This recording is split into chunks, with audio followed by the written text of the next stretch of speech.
38장. 그때 여호와께서 폭풍우 가운데에서 요백에 말씀하여 이르시되, 무지야말로 생각을 어둡게 하는 자가 누구냐? 너는 대장부처럼 허리를 묶고 내가 내게 묻는 것을 대답할지니라. 내가 땅에 기초를 놓을 때에 내가 어디 있었느냐? 내가 깨달아 알았거든 말할지니라. 누가 그것의 도량법을 정하였는지, 누가 그 줄을 그것의 위에 띄었는지 내가 아느냐?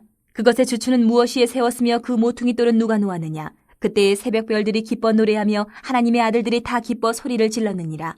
바다가 그 모태에서 터져 나올 때에 문으로 그것을 가둔 자가 누구냐? 그때에 내가 구름으로 그 옷을 만들고 흑암으로 그 강보를 만들고 한계를 정하여 문빗장을 지르고 이르기를, 내가 여기까지 오고 더 넘어가지 못하리니 내 높은 파도가 여기서 그칠지니라 하였노라. 내가 너희 날에 아침에게 명령하였느냐? 새벽에게 그 자리를 일러주었느냐? 그것으로 땅끝을 붙잡고 악한 자들을 그 땅에서 떨쳐버린 일이 있었느냐? 땅이 변하여 진흙에 인친 것 같이 되었고 그들은 옷같이 나타나되 악인에게는 그 빛이 차단되고 그들의 높이 든 팔이 꺾이느니라. 내가 바다의 샘에 들어갔었느냐? 깊은 물 밑으로 걸어 다녀 보았느냐? 사망의 문이 내게 나타났느냐? 사망의 그늘진 문을 내가 보았느냐? 땅의 너비를 내가 측량할 수 있느냐? 내가 그 모든 것들을 다 알거든 말할지니라. 어느 것이 광명이 있는 곳으로 가는 길이냐? 어느 것이 흑암이 있는 곳으로 가는 길이냐? 너는 그의 지경으로 그를 데려갈 수 있느냐? 그의 집으로 가는 길을 알고 있느냐? 내가 아마도 알리라. 내가 그때에 태어났으리니 너희 횟수가 많음이니라. 내가 눈 곳간에 들어갔었느냐? 우박 창고를 보았느냐? 내가 환란 때와 교전과 전쟁의 날을 위하여 이것을 남겨두었노라. 광명이 어느 길로 뻗치며 동풍이 어느 길로 땅에 흩어지느냐? 누가 홍수를 위하여 물길을 터주었으며 우레와 번개기를 내어주었느냐? 누가 사람 없는 땅에 사람 없는 광야에 비를 내리며 황무하고 황폐한 토지를 흡족하게 하여 연한 풀이 돋아나게 하였느냐? 비에게 아비가 있느냐? 이슬방울은 누가 낳았느냐? 얼음은 누구의 태에서 났느냐? 공중의 서리는 누가 낳았느냐? 물은 돌같이 굳어지고 깊은 바다의 수면은 얼어붙느니라. 내가 묘성을 메어 묶을 수 있으며 삼성의 띠를 풀 수 있겠느냐? 너는 별자리들을 각각 제때에 이끌어낼 수 있으며 북두성을 다른 별들에게로 이끌어갈 수 있겠느냐? 내가 하늘의 궤도를 아느냐? 하늘로 하여금 그 법칙을 땅에 베풀게 하겠느냐? 내가 목소리를 구름에까지 높여 넘치는 물이 내게 덮이게 하겠느냐? 내가 번개를 보내어 가게 하되 번개가 내게 우리가 여기 있나이다 하게 하겠느냐? 가슴속의 지혜는 누가 준 것이냐? 수탉에게 슬기를 준 자가 누구냐? 누가 지혜로 구름의 수를 세겠느냐? 누가 하늘의 물주머니를 기울이겠느냐? 티끌이 덩어리를 이루며 흙덩이가 서로 붙게 하겠느냐? 내가 사자를 위하여 먹이를 사냥하겠느냐? 젊은 사자의 식욕을 채우겠느냐? 그것들이 굴에 엎드리며 숲에 앉아 숨어 기다리느니라. 까마귀 새끼가 하나님을 향하여 부르짖으며 먹을 것이 없어서 허우적거릴 때에 그것을 위하여 먹이를 마련한 이가 누구냐? 39장. 산염수가 새끼 치는 때를 내가 아느냐? 암사슴이 새끼 낳는 것을 내가 본 적이 있느냐? 그것이 몇 달 만에 만삭되는지 아느냐? 그 낳을 때를 아느냐? 그것들은 몸을 구부리고 새끼를 낳으니 그 괴로움이 지나가고 그 새끼는 강하여져서 빈들에서 크다가 나간 후에는 다시 돌아오지 아니하느니라. 누가 들나귀를 놓아 자유롭게 하였느냐? 누가 빠른 나귀에 매인 것을 풀었느냐? 내가 들을 그것의 집으로 소금 땅을 그것이 사는 처소로 삼았느니라. 들나귀는 성읍에서 짓거리는 소리를 비웃나니 나귀치는 사람이 지르는 소리는 그것에게 들리지 아니하며 초장 언덕으로 두루다니며 여러 가지 푸른 풀을 찾느니라. 들소가 어찌 기꺼이 너를 위하여 일하겠으며 내 외양간에 머물겠느냐? 내가 능히 줄로 매어 들소가 이랑을 갈게 하겠느냐? 그것이 어찌 골짜기에서 너를 따라 썰애를 끌겠느냐? 그것이 힘이 세다고 내가 그것을 의지하겠느냐? 내 수고를 그것에게 맡기겠느냐? 그것이 내 곡식을 집으로 실어오며 내 타작마당에 곡식 모으기를 그것에게 의탁하겠느냐? 타조는 즐거이 날개를 치나 학의 깃털과 날개 같겠느냐? 그것이 알을 땅에 버려두어 흙에서 더워지게 하고 발에 깨어질 것이나 들짐승에게 밟힐 것을 생각하지 아니하고 그 새끼에게 모질게 대함이 제 새끼가 아닌 것처럼 하며 그 고생한 것이 헛되게 될지라도 두려워하지 아니하느니 이는 하나님이 지혜를 베풀지 아니하셨고 총명을 주지 아니함이라. 그러나 그것이 몸을 떨쳐 뛰어갈 때에는 말과 그 위에 탄 자를 우습게 여기느니라. 말의 힘을 내가 주었느냐? 그 목에 흩날리는 갈기를 내가 입혔느냐? 내가 그것으로 메뚜기처럼 뛰게 하였느냐? 그 위험스러운 콧소리가 두려우니라. 그것이 골짜기에서 발굽질하고 힘있음을 기뻐하며 앞으로 나아가서 군사들을 맞대 두려움을 모르고 겁내지 아니하며 칼을 대할지라도 물러나지 아니하니 그의 머리 위에서는 화살통과 빛나는 창과 투창이 번쩍이며 땅을 삼키듯이 맹렬히 성내며 나팔소리에 머물러 서지 아니하고 나팔소리가 날 때마다 힝힝 울며 멀리서 싸움 냄새를 맡고 지휘관들의 호령과 외치는 소리를 듣느니라. 매가 떠올라서 날개를 펼쳐 남쪽으로 향하는 것이 어찌 내 지혜로 말미암음이냐? 독수리가 공중에 떠서 높은 곳에 보금자리를 만드는 것이 어찌 내 명령을 따름이냐? 그것이 낭떠러지에 집을 지으며 뾰족한 바위 끝이나 험준한 데 살며 거기서 먹이를 살피나니 그 눈이 멀리 봄이며 그 새끼들도 피를 빠나니 시체가 있는 곳에는 독수리가 있느니라. 40장. 여호와께서 또 요백에 일러 말씀하시되 트집 잡는 자가 전능자와 다투겠느냐? 하나님을 탓하는 자는 대답할지니라. 욥이 여호와께 대답하여 이르되 보소서 나는 비쳐나오니 무엇이라 주께 대답하리이까 손으로 내 입을 가릴 뿐이로소이다. 내가 한번 말하여 싸운즉 다시는 더 대답하지 아니하겠나이다. 그때 여호와께서 폭풍우 가운데에서 욥에게 일러 말씀하시되 너는 대장부처럼 허리를 묶고 내가 내게 묻겠으니 내게 대답할지니라. 내가 내 공의를 부인하려느냐? 내 의를 세우려고 나를 악하다 하겠느냐? 내가 하나님처럼 능력이 있느냐? 하나님처럼 천둥소리를 내겠느냐? 너는 위엄과 존귀로 단장하며 영광과 영화를 입을지니라. 너의 넘치는 노를 비우고 교만한 자를 발견하여 모두 낮추되 모든 교만한 자를 발견하여 낮아지게 하며 악인을 그들의 처소에서 짓밟을지니라. 그들을 함께 진토에 묻고 그들의 얼굴을 싸서 은밀한 곳에 둘지니라. 그리하면 내 오른손이 너를 구원할 수 있다고 내가 인정하리라. 이제 소같이 풀 먹는 배의 못을 볼지어다. 내가 너를 지은 것 같이 그것도 지었느니라. 그것의 힘은 허리에 있고 그 뚝심은 배의 힘줄에 있고 그것이 꼬리치는 것은 백향목이 흔들리는 것 같고 그 넓적다리 힘줄은 서로 얽혀 있으며 그 뼈는 녹광 같고 그 뼈대는 쇠막대기 같으니 그것은 하나님이 만드신 것 중에 으뜸이라. 그것을 지으신 이가 자기의 칼을 가져오기를 바라노라. 모든 들 짐승들이 뛰노는 산은 그것을 위하여 먹이를 내느니라. 그것이 연잎 아래에나 갈대 그늘에서나 늪 속에 엎드리니 연잎 그늘이 덮으며 시내버들이 그를 감싸는도다. 강물이 소용돌이 칠지라도 그것이 놀라지 않고 요단 강물이 쏟아져 그 입으로 들어가도 태어나니 그것이 눈을 뜨고 있을 때 누가 능히 잡을 수 있겠으며 갈고리로 그것의 코를 꿰할 수 있겠느냐. 41장. 내가 낚시로 리워야단을 끌어낼 수 있겠느냐? 노끈으로 그 혀를 맬 수 있겠느냐? 너는 밧줄로 그 코를 꿰을 수 있겠느냐? 갈고리로 그 아가미를 꿰을 수 있겠느냐? 그것이 어찌 내게 계속하여 간청하겠느냐? 부드럽게 내게 말하겠느냐? 어찌 그것이 너와 계약을 맺고 너는 그를 영원히 종으로 삼겠느냐? 내가 어찌 그것을 새를 가지고 놀듯 하겠으며 내 여종들을 위하여 그것을 메어두겠느냐? 어찌 장사꾼들이 그것을 놓고 거래하겠으며 상인들이 그것을 나누어 가지겠느냐? 내가 능히 많은 창으로 그 가죽을 찌르거나 작사를 그 머리에 꽂을 수 있겠느냐? 내 손을 그것에게 얹어보라. 다시는 싸울 생각을 못하리라. 참으로 잡으려는 그의 희망은 헛된 것이니라. 그것의 모습을 보기만 해도 그는 기가 꺾이리라. 아무도 그것을 격동시킬 만큼 담대하지 못하거든 누가 내게 감히 대항할 수 있겠느냐? 누가 먼저 내게 주고 나로 하여금 갚게 하겠느냐? 온 천하에 있는 것이 다 내 것이니라. 내가 그것의 지체와 그것의 큰 용맹과 늠름한 체구에 대하여 잠잠하지 아니하리라. 누가 그것의 겉가죽을 벗기겠으며 그것에게 겹재가를 물릴 수 있겠느냐? 누가 그것의 턱을 벌릴 수 있겠느냐? 그의 둥근 이틀은 힘이 두렵구나. 그의 질비한 비늘은 그의 자랑이로다. 튼튼하게 봉인하듯이 닫혀 있구나. 그것들이 서로 달라붙어 있어 바람이 그 사이로 지나가지 못하는구나. 서로 이어져 붙었으니 능히 나눌 수도 없구나. 그것이 재채기를 한즉 빛을 발하고 그것의 눈은 새벽의 눈꺼풀빛 같으며 그것의 입에서는 횃불이 나오고 불꽃이 튀어나오며 그것의 콧구멍에서는 연기가 나오니 마치 갈대를 태울 때에 솥이 끓는 것과 같구나. 그의 입김은 숯불을 지피며 그의 입은 불길을 뿜는구나. 그것의 힘은 그의 목덜미에 있으니 그 앞에서는 절망만 감돌 뿐이구나. 그것의 살껍질은 서로 밀착되어 탄탄하며 움직이지 않는구나. 그것의 가슴은 돌처럼 튼튼하며 맷돌 아래짝같이 튼튼하구나. 그것이 일어나면 용사라도 두려워하며 달아나리라. 칼이 그에게 꽂혀도 소용이 없고 창이나 두창이나 화살촉도 꽂히지 못하는구나. 그것이 쇠를 지푸라기 같이 놋을 썩은 나무같이 여기니 화살이라도 그것을 물리치지 못하겠고 물맷돌도 그것에게는 겨같이 되는구나. 그것은 몽둥이도 지푸라기같이 여기고 창이 날아오는 소리를 우습게 여기며 그것의 아래쪽에는 날카로운 토기조각 같은 것이 달려있고 그것이 지나갈 때는 진흙바닥에 도리깨로 친 자국을 남기는구나. 깊은 물을 솥태물이 끓음 같게 하며 바다를 기름병같이 다루는도다. 그것의 뒤에서 빛나는 물줄기가 나오니 그는 깊은 바다를 백발로 만드는구나. 세상에는 그것과 비할 것이 없으니 그것은 두려움이 없는 것으로 지음받았구나. 그것은 모든 높은 자를 내려다보며 모든 교만한 자들에게 군림하는 왕이니라. 42장. 욥이 여호와께 대답하여 이르되 주께서는 못하실 일이 없사오며 무슨 계획이든지 못 이루실 것이 없는 줄 아오니 무지한 말로 이치를 가리는 자가 누구니이까. 나는 깨닫지도 못한 일을 말하였고 스스로 알 수도 없고 헤아리기도 어려운 일을 말하였나이다. 내가 말하겠사오니 주는 들으시고 내가 주께 묻겠사오니 주여 내게 알게 하옵소서. 내가 주께 대하여 귀로 듣기만 하였사오나 이제는 눈으로 주를 배움나이다. 그러므로 내가 스스로 거두어드리고 티끌과 질 가운데에서 회개하나이다. 여호와께서 욥에게 이 말씀을 하신 후에 여호와께서 대만 사람 엘리바스에게 이르시되 내가 너와 내 두 친구에게 노하나니 이는 너희가 나를 가리켜 말한 것이 내 종 욥의 말같이 옳지 못함이니라. 그런즉 너희는 수소 7과 순양 7을 가지고 내 종 욥에게 가서 너희를 위하여 번제를 드리라. 내 종 욥이 너희를 위하여 기도할 것인즉 내가 그를 기쁘게 받으리니 너희가 우매한 만큼 너희에게 갚지 아니하리라. 이는 너희가 나를 가리켜 말한 것이 내 종 욥의 말같이 옳지 못함이라. 이에 대만 사람 엘리바스와 수아 사람 빌닷과 나아마 사람 소발이 가서 여호와께서 자기들에게 명령하신 대로 행하니라. 여호와께서 욥을 기쁘게 받으셨더라. 욥이 그의 친구들을 위하여 기도할 때 여호와께서 욥의 곤경을 돌이키시고 여호와께서 욥에게 이전 모든 소유보다 갑절이나 주신지라.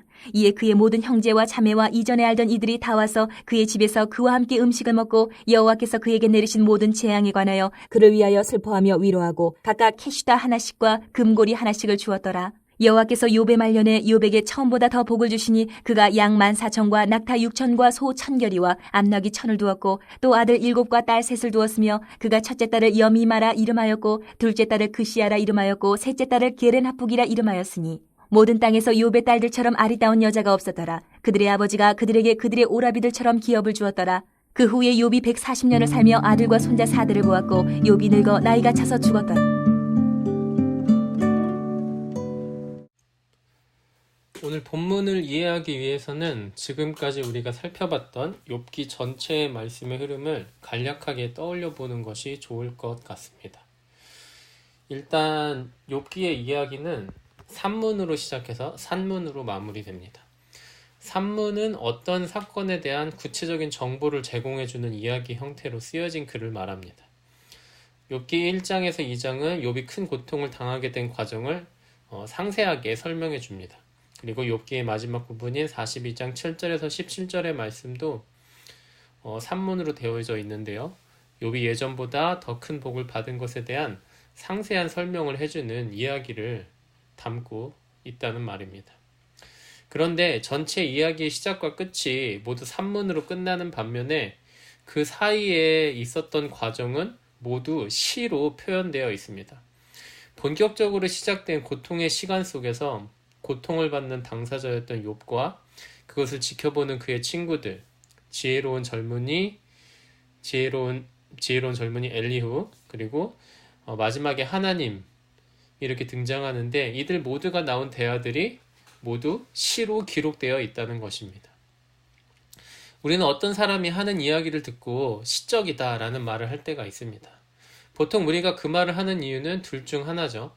첫째, 아주 짧은 말로 된 설명이지만 그 표현이 너무 아름답고 감동적이고 너무 이치에 맞아서 시적이다 라는 말을 하게 됩니다.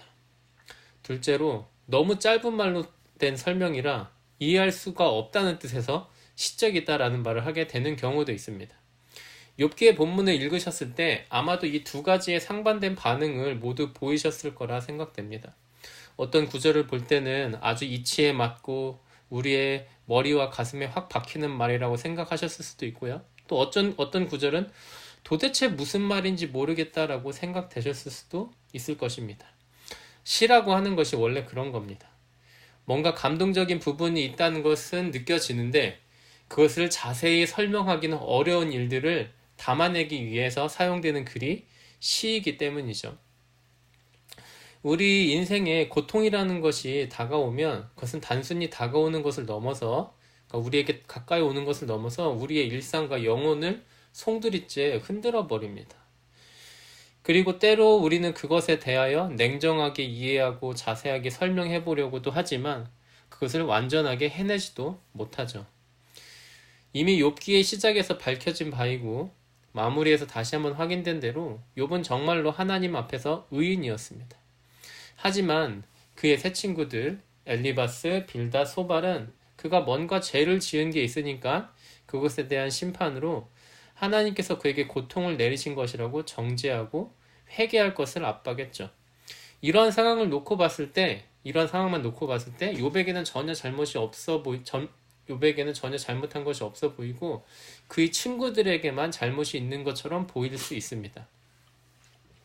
하지만 그들의 논쟁 이후에 등장하는 한 젊은이 엘리후가 한 말과 또 마지막에 하나님까지 나오셔서 하신 말씀을 보게 되면 그의 세 친구들은 당연하고요. 욥까지도 같은 잘못을 저지르고 있다는 것을 알게 됩니다. 그들의 공통된 잘못은 고통을 시적으로 이해하지 못하고 오직 산문적으로만 이해하려고 했다는 것입니다. 욥과 그의 친구들이 봤을 때 인생의 고통은 죄인을 향한 하나님의 심판이었습니다. 그들의 이러한 기준이 너무 단순하다는 생각이 안 드시나요? 우리 자신이 혹은 우리가 알고 있는 다른 사람이 당하고 있는 고통의 원인을 찾을 때 그것을 오직 하나님의 심판으로만 보는 것 말입니다. 모든 것을 다 자세하게 밝힐 수는 없다는 것은 어쩔 수 없겠지만 고통의 원인에는 말로 다 설명할 수 없는 다른 요인들도 있을 수 있다고 여기는 게 좀 더 상식적이지 않을까요? 그런데 욥과 그의 친구들이 고통의 원인을 찾는 자세는 왜 그렇게 단순했을까요? 앞서 잠깐 언급해드린 바와 같이 그들은 모두 고통의 문제를 산문적으로만 이해하려고 했습니다. 바로 그게 문제였습니다. 우리가 하나 알아야 될 사실은 산문적인 설명이 아주 지루하게 긴 이야기를 한다는 것을 의미하지 않는다는 것입니다. 무언가를 아주 효과적으로 설명하려면 내가 알고 있는 정보를 다 말하면 안 됩니다. 예를 들어서 세종대왕께서 한글을 만드셨다는 이야기를 하기 위해서 조선이라는 나라의 모든 역사를 다 말할 필요는 없지 않습니까?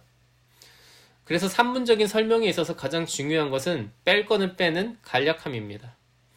아주 간략하게 요건만 말하는 것이 산문입니다. 하지만 인생을 살다 보면 요건만 아주 간략하게 말할 수 없는 일들을 종종 겪게 됩니다. 또 그런 일들은 세상에 있는 모든 표현을 다 가져와도 완전히 이해하고 설명하기가 어렵죠. 그래서 그런 경우는 말로 다 할 수 없는 그 막막함까지 함축하고 있는 말을 찾아서 간략하게 말해야 합니다. 말로 다 할 수 없는 어려움 혹은 기쁨까지 함축하고 있는 말을 찾아서 설명하는 것이 바로 시입니다. 그래서 산문에서 중요한 것은 간략함이고 시에서 가장 중요한 것은 함축하는 것이죠.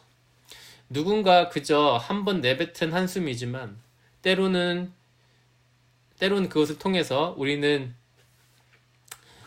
누군가가 겪고 있는 말로 다 할 수 없는 고단함을 느낄 수가 있습니다. 이렇게 한숨 하나도 시가 될 수 있는 것이죠. 삶의 고통을 온전히 이해하고 설명하는 것은 불가능합니다. 그렇기 때문에 고통을 이해하는 데 있어서 가장 필요한 것은 산문적인 사고가 아니라 시적인 사고일 것입니다. 하지만 욥과 그의 친구들은 산문적인 딜레마에 빠져 있었습니다. 욥과 그의 친구들은 인생의 고통은 죄인에 대한 하나님의 심판이다라는 말을 공유했습니다. 다만 욥은 자신이 의인임에도 불구하고 하나님이 자기에게 벌을 내리셨다고 생각하고 잘못이 하나님께 있다고 말했고요. 또 반대로 그의 친구들은 욥에게 무언가 확실히 죄가 있고 그것 때문에 하나님께서 벌을 내리신 것이라고 생각하고 잘못은 하나님이 아니라 욥에게 있다고 말한 것이죠. 그리고 나중에 그들의 대화를 잠자코 듣고 있던 젊은 지혜자 엘리후가 상황을 정리해 줍니다. 고통의 문제를 그렇게 단순하게 이해하지 말라고 말입니다. 그들 모두가 동의하는 대로 사람들에게 고통을 내리시는 주체가 하나님이시라는 것에 주목하라고 말합니다. 하나님의 모든 것을 감히 또는 능히 다 알아낼 수 있는 사람은 없죠. 하나님이 그 정도로 넓고 크고 깊으신 분이라면 그분이 사람들에게 고통을 주시는 이유도 욥과 그의 친구들이 생각하는 것처럼 그렇게 단순하지 않을 것이라는 말입니다. 그리고 오늘 본문 38장에서 42장에 이르러서 드디어 하나님께서 욥에게 직접 찾아오십니다. 그리고 앞서 젊은 지혜자 엘리후가 말했던 바와 동일한 주제로 욥에게 말씀하시죠. 욥은 자기 나름대로 깊은 고민과 묵상, 연구 끝에 왜? 라는 질문과 함께 하나님께서 자신에게 고통을 주신 것에 문제가 있다고 말해왔습니다. 그가 생각하기에 고통은 죄인에게만 내려져야 합니다. 그래서 그는 의인인 자신에게 고통이 내려진 것에는 문제가 있다고 말하면서 하나님의 답변을 요구했던 것이죠. 그런데 흥미롭게도 하나님의 답변은 그 왜라는 질문에 대한 답으로 시작되지 않습니다. 하나님의 답변은 누구냐라는 질문과 함께 시작됩니다. 우리말 성경에는 무지한 말로 생각을 어둡게 하는 자가 누구냐라고 이렇게 누구냐라는 말이 마지막에 나오는데요. 마지막에 나오는 것으로 번역되어 있는데요. 히브리어 원어를 보면 누구냐라는 말이 가장 먼저 나옵니다. 사실상 하나님은 욥에게 하나님과 사람의 그 말할 수 없는 그 차이를 분명히 알고 있는지를 물어보시는 것입니다. 사실 하나하나 따져보면 인간의 고통의 문제만이 아니라 하나님께서 만드신 이 세상에서 일어나는 모든 일들의 원인과 이치를 사람이 다 파악할 수가 없습니다. 그런데 욥은 자신을 고통의 문제만큼은 누구보다도 완전하게 통달한 사람으로 여기면서 실제로 고통을 당해본 사람이니까요. 자부했겠죠. 하나님의 잘못된 처사에 대한 답변을 요구했습니다. 그렇기 때문에 하나님께서는 욥에게 내가 정말로 세상에 있는 모든 신비 중에 하나라도 완전하게 알고 있는 것이 있냐고 물어보신 것입니다. 욥은 이렇게 하나님을 만나고 하나님과 자신의 차이를 다시금 알게 됩니다. 그리고 이러한 고백을 하게 되죠. 주께서는 못하실 일이 없사오며 무슨 계획이든지 못 이루실 것이 없는 줄 아오니 무지한 말로 이치를 가리는 자가 누구니이까. 나는 깨닫지도 못한 일을 말하였고 스스로 알 수도 없고 헤아리기도 어려운 일을 말하였나이다. 내가 말하겠사오니 주는 들으시고 내가 주께 묻겠사오니 주여 내게 알게 하옵소서. 내가 주께 대하여 귀로 듣기만 하였사오나 이제는 눈으로 주를 배움나이다. 그러므로 내가 스스로 거두어드리고 티끌과 제 가운데서 회개하나이다. 아멘.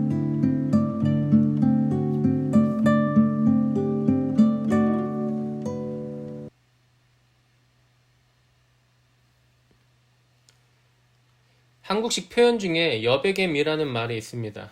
그림을 그릴 때 도화지 전체에 빼곡하게 그림을 그려넣는 서양과 달리 한국과 같은 동양에서는 그림을 그릴 때 도화지의 일부분에는 어떤 것도 그려넣지 않고 빈 공간, 즉 여백을 남겨둡니다.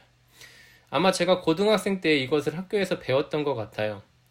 보통 한국화 그림을 보면 작가가 일부러 아무것도 그리지 않은 빈 공간을 종이에 남겨두는데 왜 그렇게 하는가에 대한 문제의 답이 여백의 미였습니다.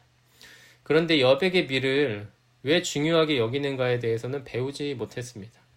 당시 제 미술 선생님이 그걸 몰라서 안 가르쳐 주지는 않았을 것 같아요.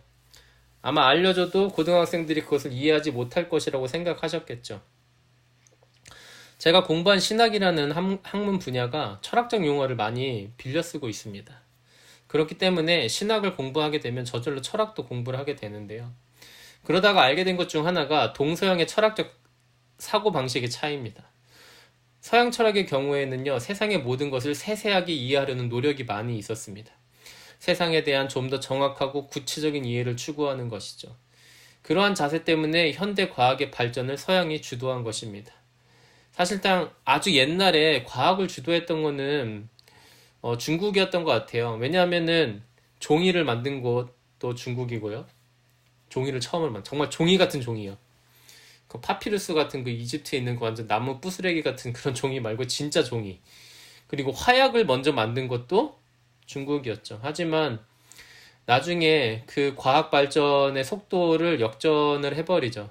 이 서양의 철학적 사고 때문에 말입니다. 좀 더 자세하게, 좀 더 정확하게 알고자 하는 그 노력 때문에 말입니다. 어쨌든 반면에 동양 철학은 항상 이 세상에는 사람이 다 가늠할 수 없는 어떠한 신비한 것이 있고 그 신비한 것 안에 이 세상이 있다고 말합니다. 그래서 그림을 그릴 때 내가 실제로 보고 감동받은 장면만 그리지 않고 실제로 있긴 하겠지만 내가 아직은 보지 못한 부분이 있다고 여기고 그 부분을 여백으로 남겨둔 것이죠. 그림을 통해서. 그게 바로 여백의 미입니다. 제가 왜 이러한 이야기를 하냐면 욥기를 읽은 성도님들의 느낌이 여백의 미를 담은 한국화 그림 한 점을 본 느낌과 같았을 것 같아서입니다. 욥기의 마지막 장에서 내가 주께 대하여 귀로 듣기만 하였사오나 이제는 눈으로 주를 배움나이다 라는 욥의 확신에 찬 고백이 나오기는 합니다.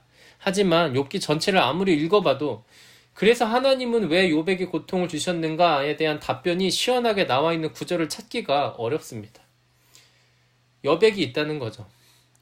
우리가 알 수 있는 것이라고는 하나님께서 벌을 내리기 위함이 아니라 다른 선한 목적으로도 그의 자녀들에게 고통을 주실 수 있다는 것입니다. 그리고 다만 그렇게 하시는 이유를 정확하고 구체적인 설명을 곁들인 산문으로 이해하는 것은 불가능하다는 것입니다. 욥기의 말씀은 우리가 그저 하나님의 크심을 알고 우리의 작음을 알므로써 하나님 앞에 겸손히 서야 할 것을 가르쳐 줍니다.